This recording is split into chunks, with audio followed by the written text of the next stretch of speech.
pueblo académico.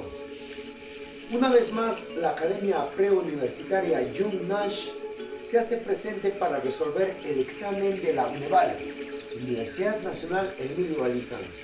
El examen de selección general 2023-2 del área 2, tipo de prueba P. En los cursos de Historia, Geografía y la disciplina de Educación Cívica. Empezamos por el curso de Historia. Vamos con el curso de Historia. Pregunta 71. Dice, lee e interpreta el siguiente párrafo que hace referencia a los estudios realizados por María Reich en las líneas de Nazca y marca la alternativa que se infiere del texto. María Reich relacionó la figura del mono con la osa mayor, que comunicaba la llegada del verano, en tanto que otras figuras como las del pájaro, el delfín, la araña, que pueden haber señalado las estrellas de Orión, y servían para anunciar las demás estaciones del año y los cambios del clima. Recuerda, esta pregunta es una inferencia. Y recuerda que en las inferencias, la respuesta no está en el párrafo. La respuesta es una cuestión implícita basada en la hipótesis del autor. Pero sí puedes encontrar pistas y que puedes delinear dentro del párrafo el texto señalado por la autora María Reich. ¿Correcto? Ahora, profesor, entonces, la respuesta no es literal, obviamente, pero se encuentra dentro de las alternativas en torno, valga la redundancia, a las hipótesis, para la hipótesis que enmarcó el estudio de las líneas de Nazca. Empezamos con la alternativa E, por el último. Vamos a ver, la E, pregunta 71. La matemática María Reich quedó maravillada con los geoglifos. Sí, allá en la Pampa o el Valle de Socos, en Palpa, Nazca, existieron más de 200 geoglifos, que por cierto, ¿no? Tienen una apertura de 500 a 800 kilómetros cuadrados. Imagínense. Dice, la matemática María Reich quedó maravillada con los geoglifos, cierto, y producto de sus estudios en las líneas de Nazca, determinó que fueron construidos solo con fines religiosos. Recuerden, en una inferencia, cuando la respuesta dice solo, descártala, porque solo implica una totalidad, y el cual pues dentro de los estudios científicos de la arqueología no hay totalidades. Por lo tanto, si dice solo, la descartamos. Alternativa D. María Reich es considerada como la dama de Nazca. Por supuesto, no solamente fue considerada como la dama de Nazca, por cierto, fue considerada también, bueno, gracias al gobierno, en vida, se le rindió tributo, ¿no? Como doctora honorífica, por ejemplo, y aparte de ello se le dio muchos títulos que en vida se le deben de dar a alguien que ha derramado prácticamente sangre, sudor y quizás lágrimas allá en Nazca, porque ella recorrió 40 años estudió allá en el alto calor del desierto de Nazca. Pero ¿qué nos dice la alternativa D? María Reich es considerada como la dama de Nazca. Sí, porque recorrió durante muchos años también. ¿Pero qué recorrió? Recorrió el gran desierto, estudiando. Es más, sintiendo la burla de muchos pobladores. ¿Pero qué nos dice la alternativa D? Recorrió durante muchos años las alturas de la cordillera de los Andes, bajo el estudio de María Reich, y los que conocemos y los que estamos en la academia dentro del mundo del conocimiento sabemos que esto es falso. La cordillera de los Andes despeja la alternativa que puede ser correcta. Alternativa C. Determinaba solo las buenas cosechas en los valles de la sierra y la selva peruana. Otra vez por conocimiento. La selva peruana no tiene nada que ver con los estudios de María Reich. Alternativa B. Las líneas de Nazca definían la relación entre los mares y los ríos de la sierra peruana. Obviamente que no. Los ríos tampoco tienen que ver con los estudios de María Reich. Recuerda que ella fue una matemática y bajo su lógica estudió las líneas de Nazca. ¿Qué nos dice la alternativa A? Vamos a ver. María Reich concluyó, ojo, una inferencia tiene que empezar con esa respuesta. Concluyó que los hombres de Nazca realizaron una observación astronómica con fines agrícolas para identificar los tiempos de lluvia y sequía. Dicho de otra manera, María Reich consideró a las líneas de Nazca como el calendario astronómico más grande agrícola sobre la Tierra. Entonces, la respuesta sería la alternativa A. Pero ¿cómo María Reich conoció las líneas de Nazca? Fue gracias al famoso Paul Kosok, su amigo el norteamericano y arqueólogo, que estaba sobrevolando el desierto y observa las líneas.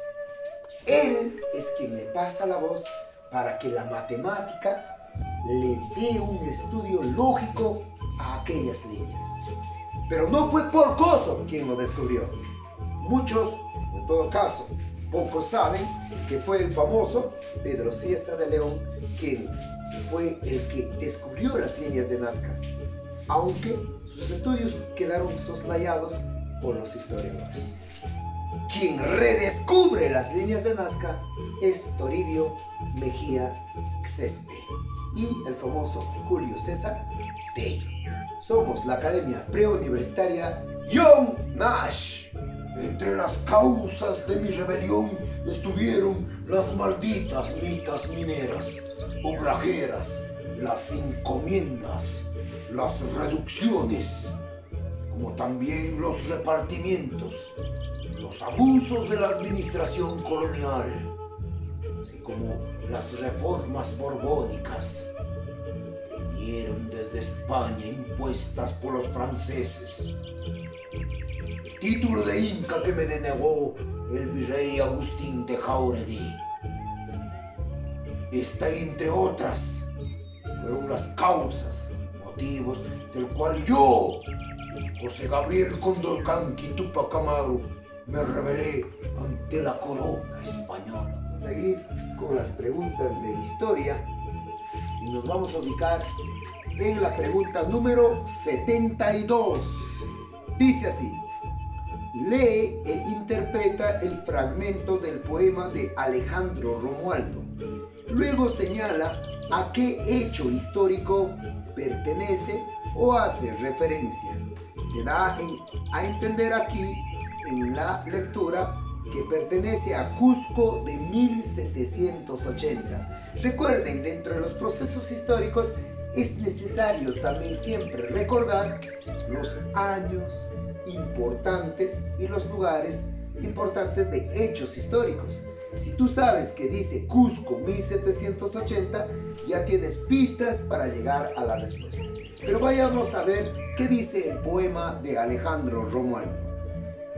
Coronarán con sangre su cabeza, sus pómulos con golpes y con clavos sus costillas. Le harán morder el polvo, lo golpearán y no podrán matarlo.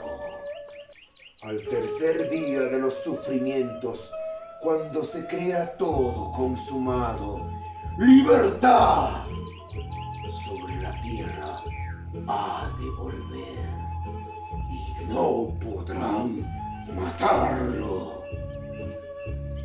Este poema, escrito por Alejandro Romualdo, hace referencia a la rebelión de Juan Santos Atahualpa. Obviamente que no. Juan Santos Atahualpa se rebeló antes que Túpac Amaru.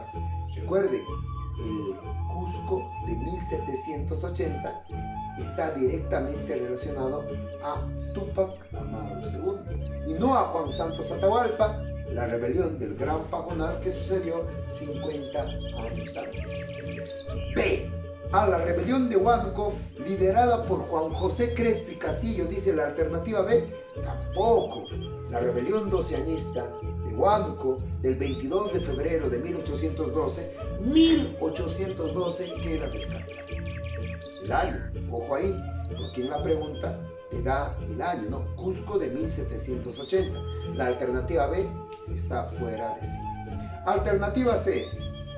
La rebelión del Cusco, liderada por los hermanos Angulo. Estamos hablando de 1813, 14, entonces tampoco está dentro del contexto. Alternativa D. A la rebelión de Tacna. No, pues si justamente el fragmento de Alejandro Romualdo hace referencia a Cusco de 1780, por lo tanto no sería la respuesta. A la rebelión de Tacna bajo el liderazgo de Pallardelli, como habíamos mencionado, entonces tampoco, ¿no? Tanto la C y la D no tienen nada que ver, porque la C dice la rebelión del Cusco, sí, pero la de los hermanos Angulo es posterior, ¿correcto? Ahora, la rebelión de Tacna bajo el liderazgo de Pallardelli, tampoco, porque Pallardelli, si ustedes se dan cuenta, está dentro del tiempo de los hermanos Angulo y que incluso escapó a Argentina. A la rebelión de José Gabriel Condorcanqui, Túpac Amaru II, obviamente que esa es la respuesta.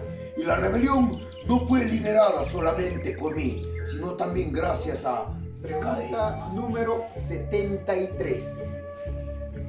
En marzo de 1812 se promulgó una constitución liberal por las Cortes de Cádiz en España, hecho histórico que permitió que los representantes peruanos levantaran su voz contra la explotación indígena en el Perú. En dicha corte surgió una famosa frase: un pueblo que oprime a otro pueblo no puede exigir libertad.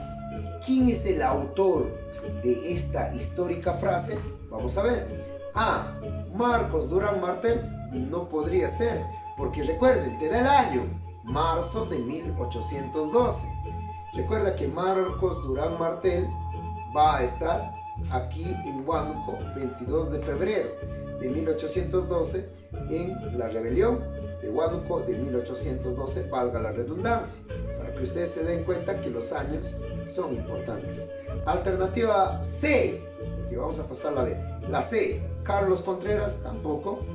Alternativa D, Ramón Castilla. Ramón Castilla, estamos hablando de un gobierno del año de 1845 y el párrafo hace referencia a 1812.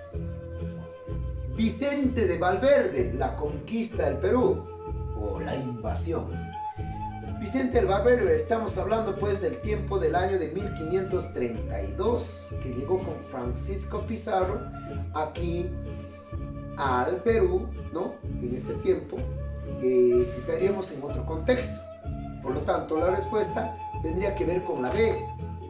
Dionisio Túpac Yupanqui. No solamente él estuvo ahí en la corte de Cádiz en 1812, representando al Perú, también estaba Ostolaza, estaba Blas Valera, ¿no? Entre muchos representantes. Ramón Feliú, por ejemplo. Entonces, de acuerdo al contexto y a la corte de Cádiz, que fueron las primeras cortes en las cuales se formaron ejércitos para luchar por la independencia de España, ¿no? En contra de Napoleón Bonaparte y su hermano que gobernaba España. Entonces, bajo ese contexto de 1812, Marcos Durán Martel, la alternativa A, sale del contexto. Alternativa C, Carlos Contreras, no tiene nada que ver. D, Ramón Castilla, es posterior. Alternativa E, Vicente Valverde, es del tiempo la conquista. Y la respuesta sería Dionisio Túpac Yupanqui. Entonces, aquí, ¿a qué entras? Entras a tallar el descarte. Entonces, respondes esta pregunta por descarte. Y porque también sabes que cuando hacemos corte de Cádiz, siempre mencionamos a los 4 representantes, ya sea Ostolaza, Blas Valera, Dionisio Túpac Yupanqui o en todo caso el famoso Ramón Feliú. Por lo tanto, la respuesta aquí viene a ser: ¿quién es el autor de esta histórica frase? Un pueblo que oprime a otro pueblo no puede exigir libertad. Y la respuesta estaría en voz ¿de quién? De Dionisio Tupac Yupanqui. Y recuerda que yo, Tupac Amaru II, cacique de Surimana, Tungazuca y Pampamarca, inicié mi rebelión en Tinta, pero fui traicionado por Francisco de Santa Cruz, allá en Langui, Cusco. Fue torturado finalmente cerca de la plaza del Cusco, descuartizado finalmente en esa plaza llamado Huacaipata. Lo que le pasó a mi esposa será parte de otra historia. Seguimos con las preguntas de historia, aquí en la Academia Preuniversitaria John Nash. Recuerden que estamos resolviendo el examen de la Universidad Nacional Emilio Valdizán. Pregunta número 74. Dice: ¿cuál es la alternativa que interpreta adecuadamente el siguiente mapa? Ojo, observamos el mapa que está ahí en la figura del examen, y todos los que hemos estudiado el primer militarismo, recuerden, el tiempo del caudillaje y la prosperidad falaz, el tiempo de la Mar, Gamarra, Orbegoso, Salaverry, Santa Cruz, ¿no? Gamarra, el tiempo de anarquía, el tiempo de Banco, Castilla, Echenique, Castillo en su segundo gobierno, San Román, Díez Canseco, Mariano Ignacio Prado y José Balta. No podemos olvidarnos que tuvo un inicio en 1827 y tuvo un final el año de 1872. Pero enmarca uno de los más grandes proyectos que tuvo la historia dentro del Perú. Pese a los golpes de Estado, las traiciones y el caudillaje que se dio entre todo este tiempo, existió un gran proyecto. Y ese proyecto se llama la Confederación Perú-Boliviana, que estuvo al mando del presidente Santa Cruz entre 1836 y 1839. Vamos a ver qué dice la pregunta. Vamos a repetir. ¿Cuál es la alternativa que interpreta adecuadamente el siguiente mapa? Vamos a ver. Dice, alternativa A: evidencia que Chile formaba parte de la Confederación Perú-Boliviana. Obviamente que no. Recuerda que Chile fue opositor a la Confederación Perú-Boliviana, y en la segunda expedición restauradora también recordaremos que en las batallas de Buin y Yungay se desactivó la Confederación. Y ojo que también aquí participaron peruanos en contra del presidente peruano boliviano, por cierto, llamado Santa Cruz. Muchos tildaron de un tiempo de racismo, discriminación o en todo caso de intereses políticos, ya que según algunos decían que Lima ya no sería la capital estaría en un lugar de la sierra. Pero bueno, esos fueron los objetivos de la Confederación Perú-Boliviana, y que enmarca al Perú tal como es en el pasado y lo que es el día de hoy. Pero volviendo a la pregunta, alternativa A: evidencia que Chile formaba parte de la Confederación. Hemos dicho que no. Y recuerda que Chile, con Diego Portales, el gran ministro y genio chileno, tenía un propósito de invadir Bolivia y Perú más adelante. Pero para este tiempo sería un obstáculo para Chile, ya que Perú formaría pues quizá, ¿no?, una alianza muy fuerte para el futuro, el cual Chile tendría que desactivarlo, ya que, como habíamos mencionado, Chile tenía una perspectiva, una política geopolítica en razón a invadir Perú y Bolivia. ¿Y quién le va a ayudar para eso? Los mismos peruanos. Ramón Castilla, Gamarra, entre otros, La Fuente, Lavalle, ¿no? Serían confinados a Chile por Santa Cruz, por estar en contra de la Confederación, y en Chile los mismos peruanos, ¿qué harían? Sencillamente dicen, no, un enemigo de un peruano es realmente el mismo peruano. Aquí surge pues esta famosa frase, ¿no? Fueron los mismos peruanos los que, ayudando a Chile, destruyeron el gran proyecto de la Confederación Perú-Bolivia. Entonces, la alternativa A, ¿evidencia que Chile formaba parte de la Confederación? Obviamente que no. Alternativa B, ¿es un proyecto liberal planteado por Ramón Castilla? No, fue planteada por Santa Cruz.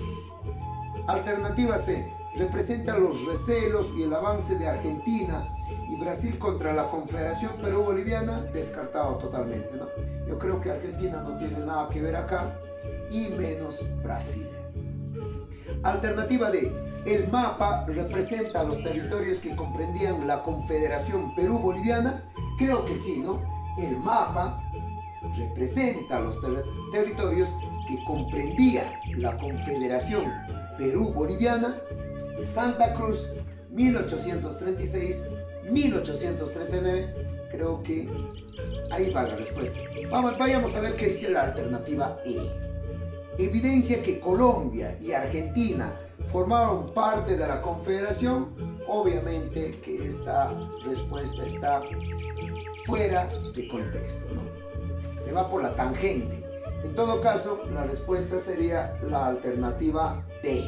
Y nunca te olvides, el primer militarismo estuvo enmarcado dentro del contexto de las guerras, dentro del contexto de los golpes de Estado, el racismo, la discriminación y una prosperidad falaz. Vayamos a la siguiente pregunta.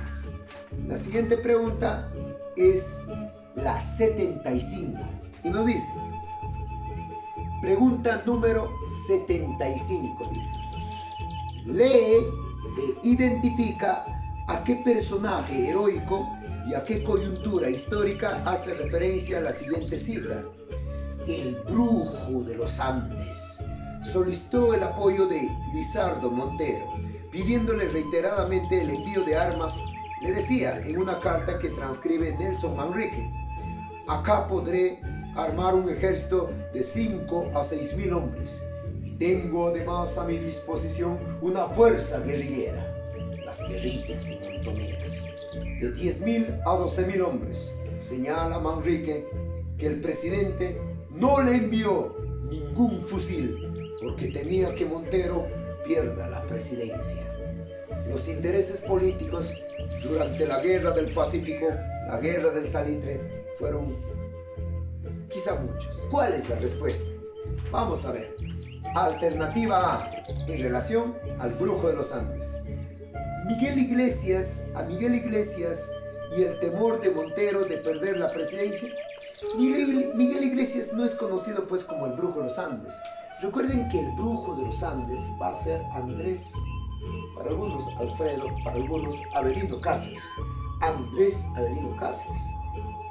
Y la respuesta de la A dice a Miguel Iglesias y el temor de Montero de perder la presidencia. Fuera de contexto. ¿Por qué? Porque Miguel Iglesias fue el traidor de la guerra, que en las últimas campañas de Pucará, Marcavalle, Concepción, San Pablo, el Perú con la fuerza de las guerrillas estaba derrotando a Chile. Pero finalmente en el grito de Montán, Iglesias lo que hace es traicionar al brujo de los Andes, el que aparecía arriba, abajo, desaparecía y finalmente era como un fantasma en la Breña, en la campaña de la Breña. Los teníamos a los chilenos ya casi para derrotarlos. Pero Iglesias, los hacendados del norte, decidieron finalmente ponerle fin a la guerra en el grito de Montaña en Cajamarca. En pocas palabras, traicionar al brujo de los Andes. Alternativa B, a Leoncio Prado y a la falta de apoyo en Huamachuco. Bueno, la cita dice directamente el brujo de los Andes. Leoncio Prado fue un héroe, pero no fue el brujo de los Andes. ¿Cómo olvidar a Leoncio Prado? Mientras él peleaba el 10 de julio de 1883 allá en Huamachuco, su padre, bien gracias, estaba en Europa. Cuando las cosas deberían de ser al revés. El hijo luchaba y el padre disfrutaba de Europa.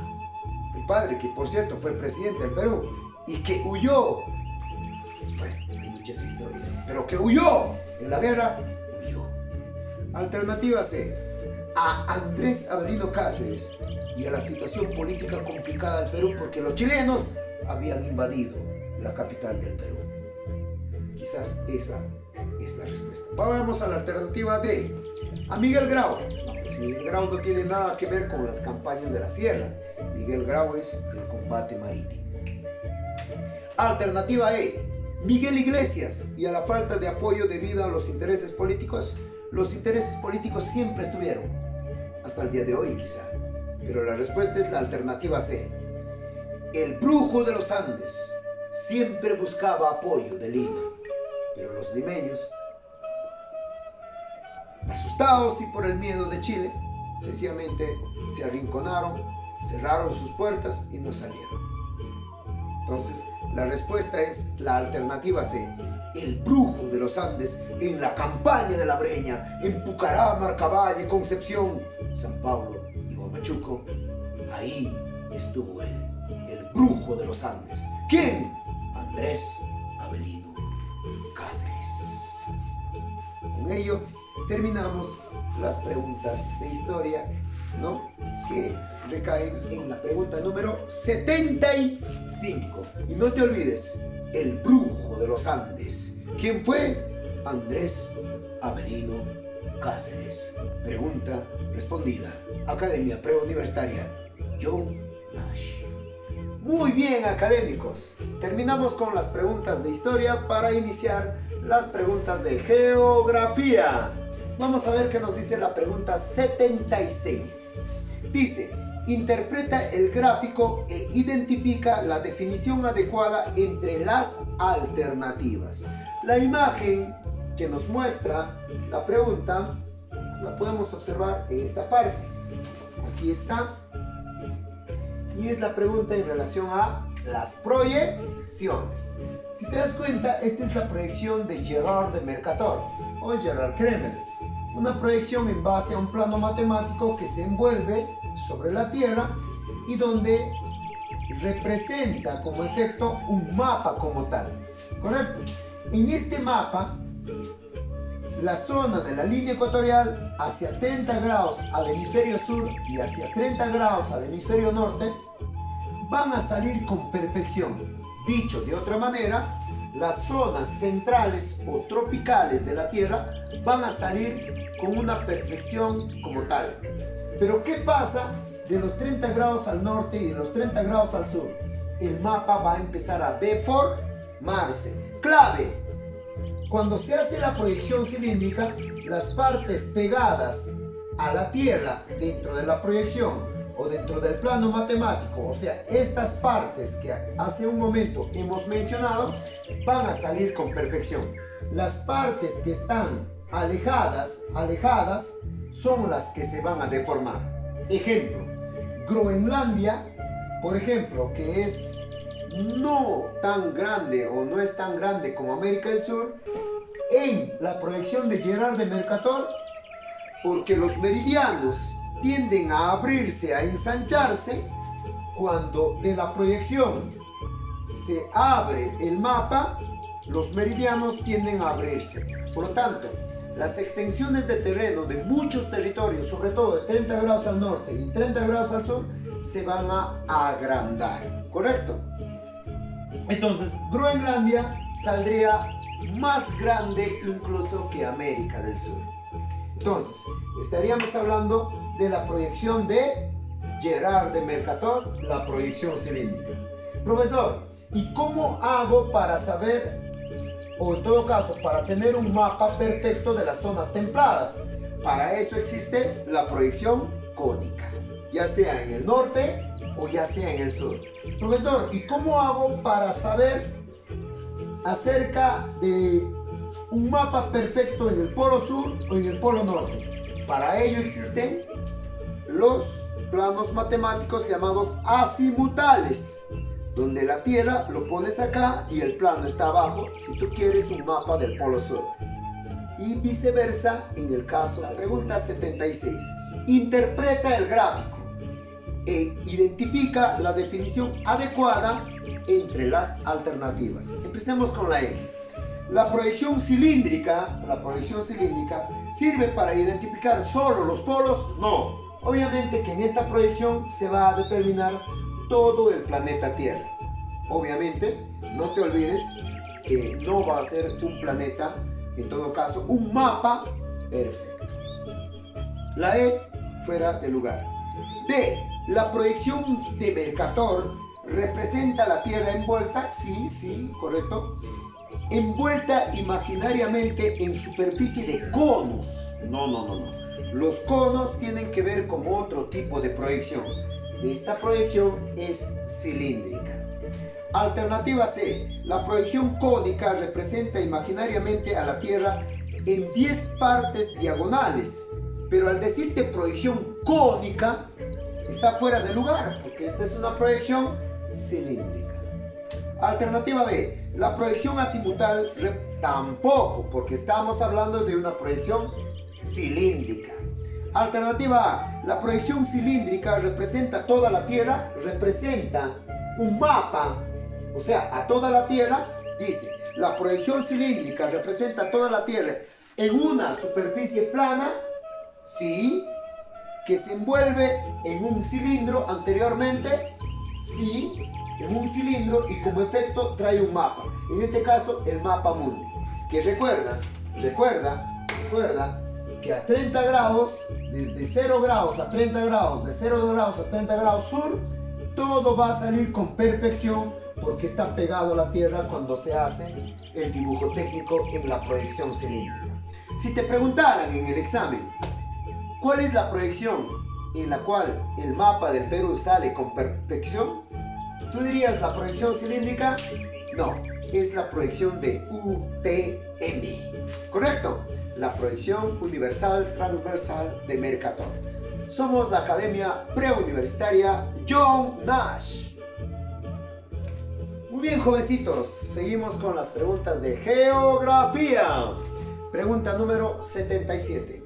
Un grupo de ciudadanos alemanes llegó a Perú y preguntó a los lugareños cómo se llamaba la flor sagrada de los incas. Acá no hay inferencias, es una pregunta directa. ¿Cuál es la respuesta correcta que debieron recibir los turistas? Y ojo, la flor sagrada de los incas está dentro de las 8 regiones naturales del Perú: Costochala, Yunga, Quechua, Suni, Puna, Janco, Cordillera, Selva, Lupa, Selva Bajo, Omagua. Recuerden, en la región Suni, por ahí va la respuesta. Vamos a ver qué nos dice la alternativa A. La Puya de Raimondi, región Puna, mucha altura. Pero no es la flor nacional. Alternativa B. La ayahuasca, tampoco es un brebaje selvático. Recuerden que los incas llegaron hasta la ceja de selva. Alternativa C, el quichuar, podría ser, pero es un árbol.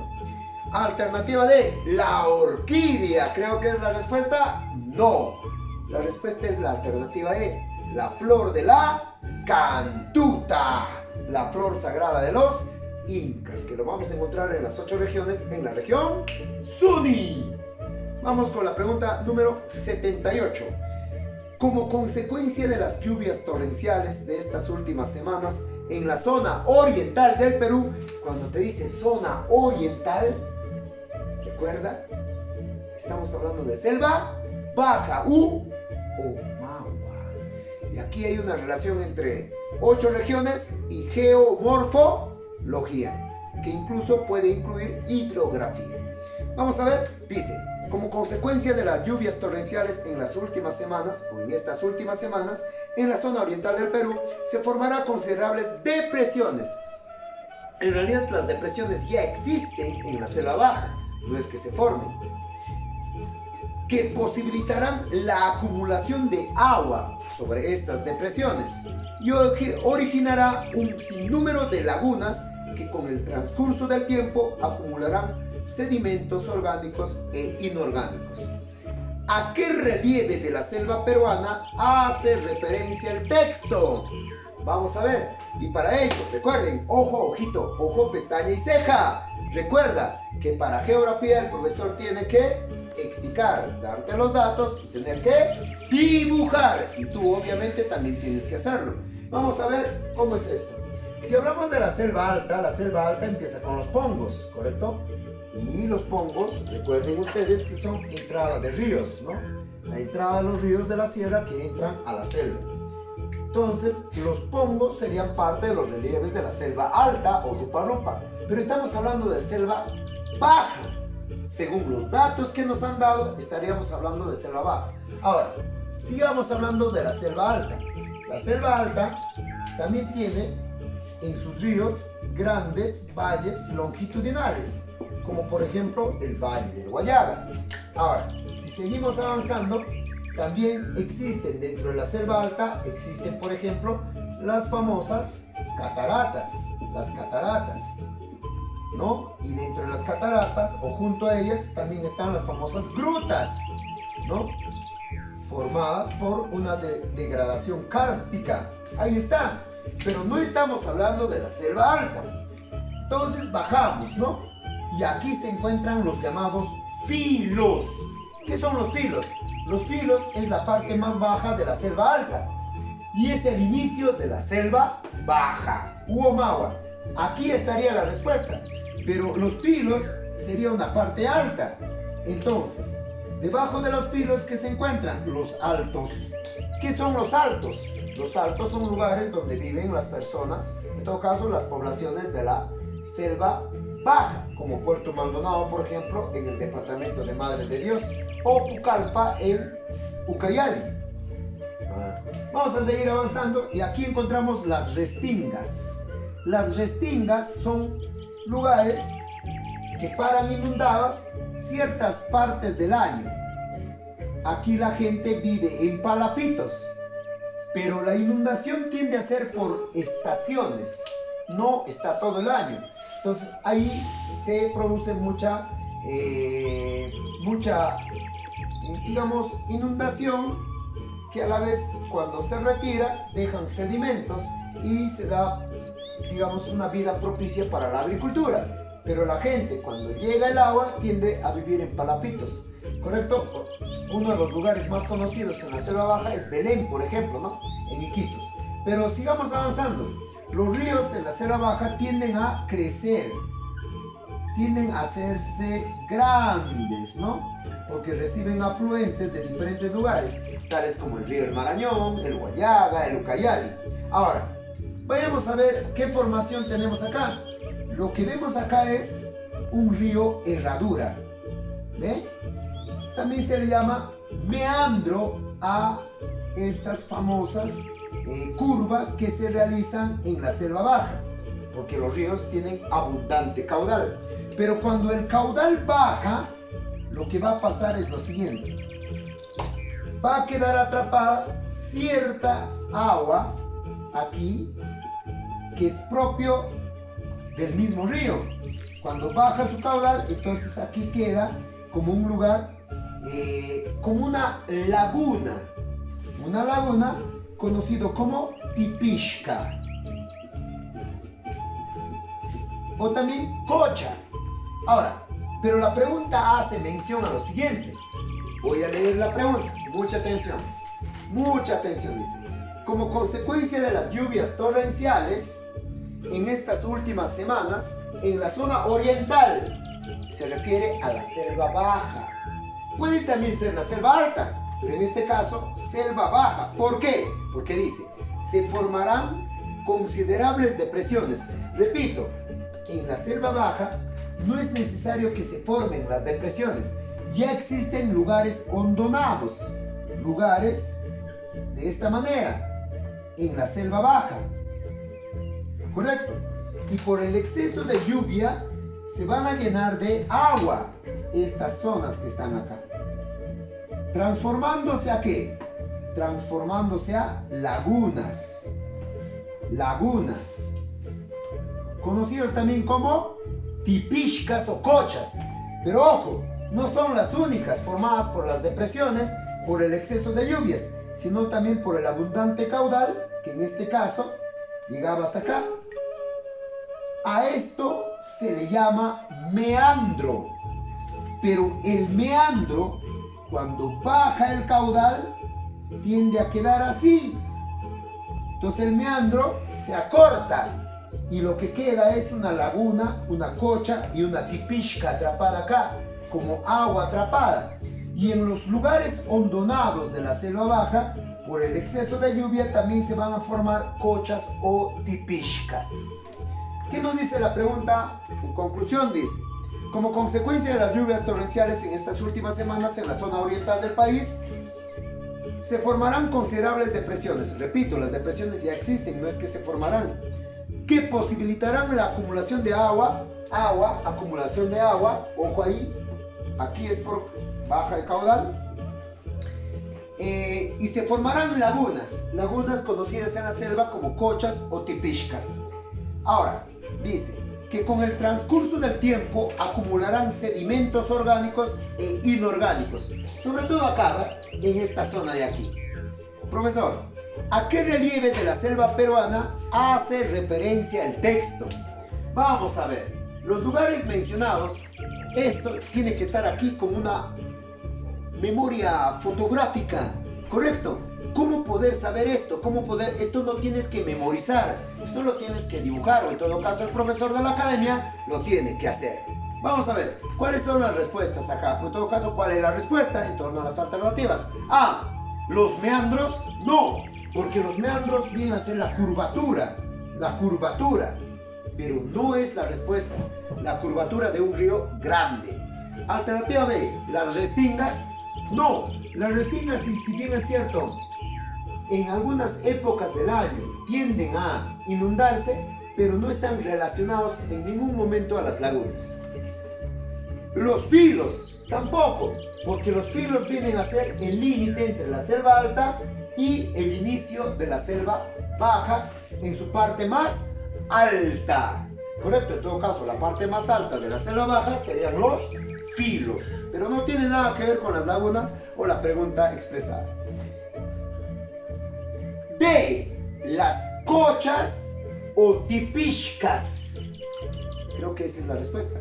Vamos a ver qué dice la alternativa E. Los altos. Los altos son lugares poco inundables. Se cosecha casi todo el año y obviamente que ahí no están pues las depresiones o en todo caso las lagunas que menciona el texto. 8 regiones naturales del Perú, mezclada de geomorfología y mezclada del curso de, en todo caso, el tema de los ríos de nuestro país. ¿Correcto? La respuesta es cochas o tipishkas. Somos la Academia Preuniversitaria John Nash. Siguiendo con las preguntas, jovencitos, tenemos la pregunta 79, pero ya no es necesario explicar porque en la pregunta la respuesta está muy literal, ¿no? Porque nos muestra una estadística de tala de árboles. La respuesta sería pues la alternativa de tala de árboles en la pregunta 79, porque la imagen que muestra la estadística es clara y precisa. ¿Correcto? En la 80 es igual. La pregunta 80 en geografía también es muy, en realidad, fácil de responder. ¿Por qué? Porque nos dice cuál es el continente blanco. Y todos sabemos que desde el nivel inicial y primaria y sobre todo secundaria, incluso hasta nos hacen cantar, ¿no? Entonces, el continente blanco, es más, la pista que nos da en la pregunta nos dice, ¿no? Se encuentra al sur del planeta Tierra. Estaríamos hablando de ese continente, el continente llamado Oceanía. No, señores, la Antártida, ¿no? El continente blanco. Somos la Academia Preuniversitaria John Nash. Muy bien, jovencitos. Finalmente entramos a la parte de formación ciudadana y cívica. Con ello ya estaríamos en la parte final de las preguntas. Vamos, pregunta número 55 dice: el siglo XX fue escenario de conflictos bélicos con los que murieron millones de personas. Sin embargo, produjo también acuerdos a favor de la humanidad. ¿Cuál fue el conflicto que originó la Declaración de los Derechos Humanos? Pero recuerda, ya te di un dato, el siglo XX. Alternativa A, la Guerra del Pacífico. Todos sabemos que la Guerra del Pacífico, cuando Chile declaró la guerra al Perú, fue el 5 de abril de 1879. y estamos hablando del siglo XX, 1900 para adelante. Entonces la guerra del Pacífico en todo caso pues, está fuera de contexto.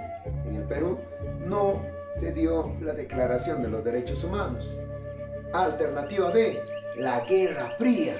Podría ser, pero en la Guerra Fría no fue una guerra como tal, no, nunca se dio esta guerra y no existieron pues millones de personas que murieron. Dato preciso, ¿dónde murieron millones de personas?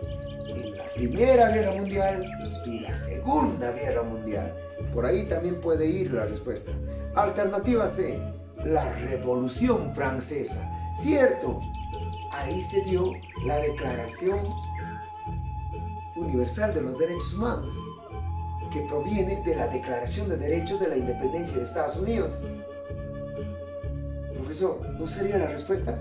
No, porque la Revolución Francesa se inició el 14 de julio de 1789 y posteriormente se dio la declaración, pero estamos en el siglo XVIII. La pregunta asume el siglo XX y millones de muertos. Alternativa D, ¿la Segunda Guerra Mundial?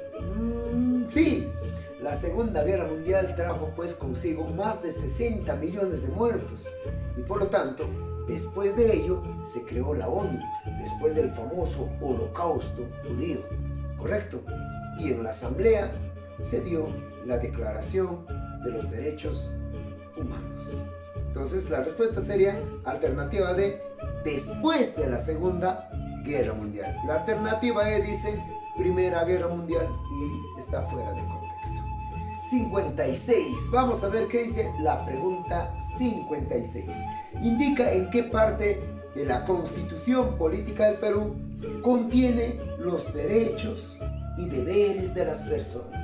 Recuerda, el artículo 2, inciso 1 al 24.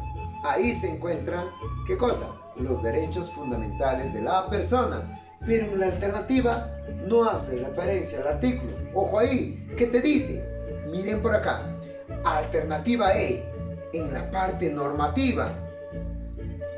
Y la parte normativa hace alusión a que la Constitución prevalece sobre normas, digamos, o sobre leyes, incito, que están en la propia Constitución.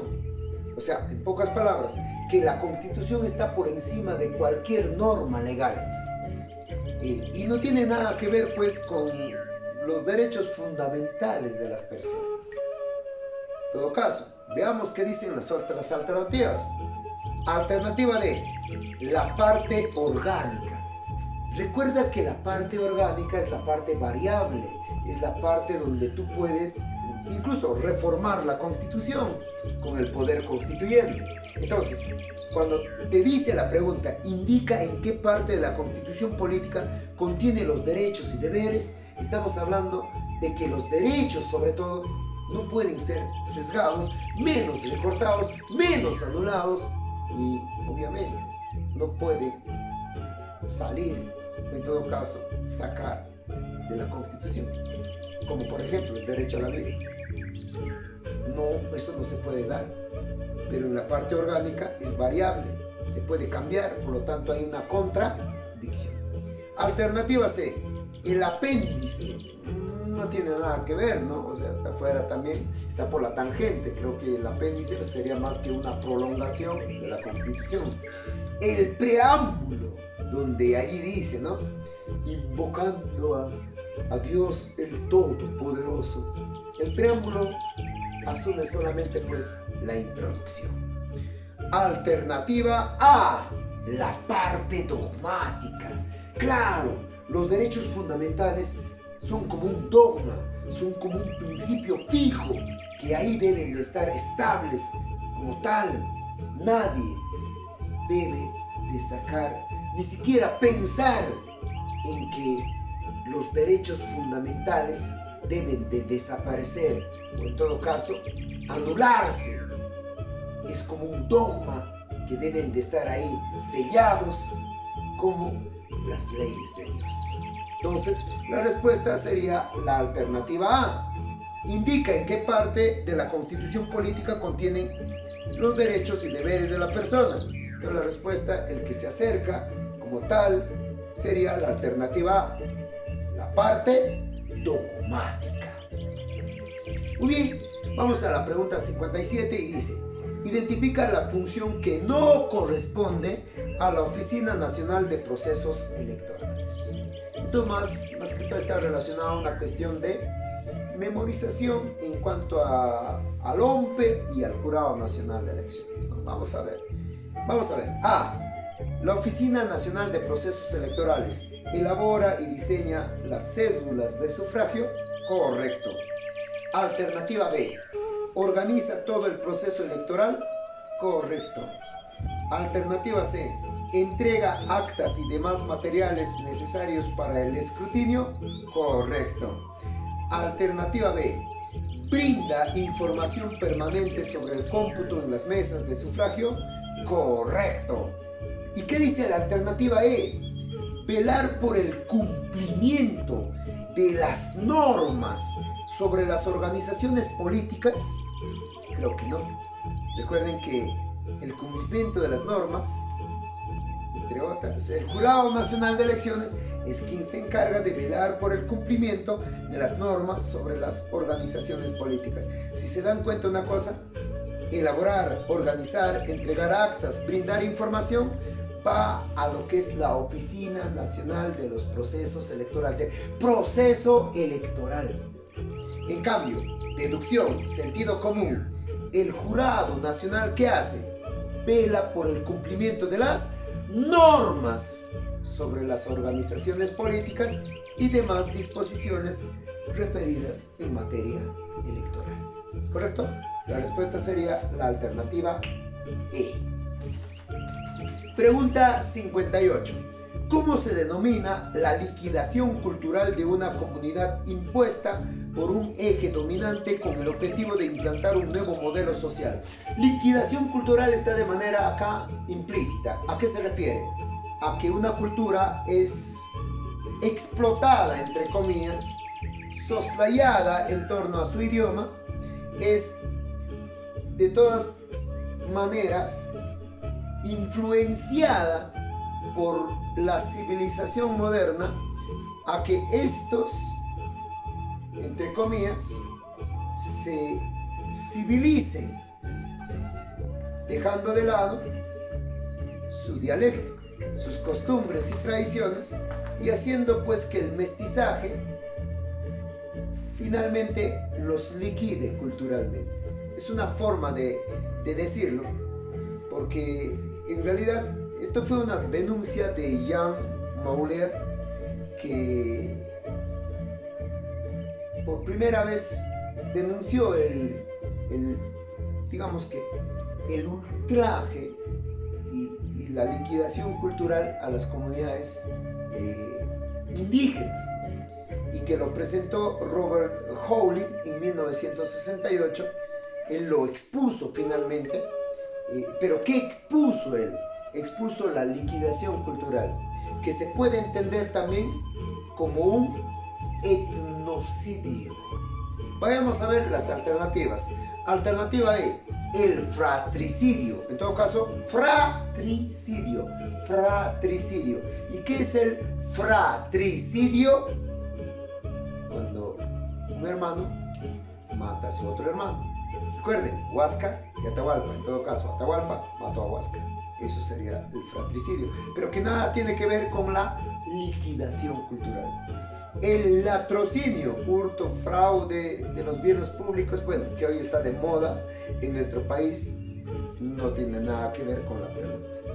Alternativa D, el etnocentrismo. Las etnias numerosas, céntricas, o en todo caso, cuya mayor dominación tiene el Perú, no tiene nada que ver con la pregunta planteada, ¿no? Etnocentrismo tiene que ver con otra cosa, ¿no? El suicidio, menos pues, ¿no? Entonces yo me pasé la alternativa C, ¿Qué decía? El etnocidio. ¿Qué es el etnocidio? Está relacionado a la liquidación cultural. ¿Correcto? Profesor, ¿y se sigue dando eso? Por supuesto se sigue dando. Pasando de una comunidad étnica que puede ser campesina o puede ser nativa, pasamos a una civilización imponiéndole un idioma, una religión, costumbres y tradiciones que no son propias de la cultura étnica y haciendo que se dé la liquidación cultural o etnocidio. Pregunta 59. La familia Illatopa, a pesar de que el municipio no le aprobó la licencia, construyó su vivienda en una zona de alto riesgo, en la periferia de la ciudad de Huánuco. O sea, quiere decir, a orillas de los ríos, ¿no? ¿Cuál es la función de SINADECI, Defensa Civil, ante un posible aluvión que afectaría a la familia Illatopa? O sea, ¿cómo se trata de entender esto? De que la familia o las familias, desentendiendo que las riberas de las aguas son peligrosas, han puesto o han construido sus casas ahí. ¿Cuál sería la función de SINADECI pese a la omisión de las familias, o en este caso de la familia Illatopa? ¿Cuál sería la función de SINADECI ante un posible aluvión, pese a que la gente ya construyó sus casas en las riberas? Lo que tendría que hacer es A, una función de remodelación, no. C, una función de reconstrucción, no. D, una función de autorización de licencia, menos. Alternativa E, una función de legislación, no tiene nada que ver. ¿Qué dice la alternativa B? Una función preventiva. Pese a que las familias incurren en la omisión de la ley, no le queda de otra que a la Defensa Civil, o en todo caso, que a SINADECI, hacer la función de prevención para que no ocurra un desastre. Muy bien, pregunta número 60 y última de formación ciudadana y cívica. Pregunta 60. La situación política actual del Perú viene generando diversos efectos en la percepción de la sociedad.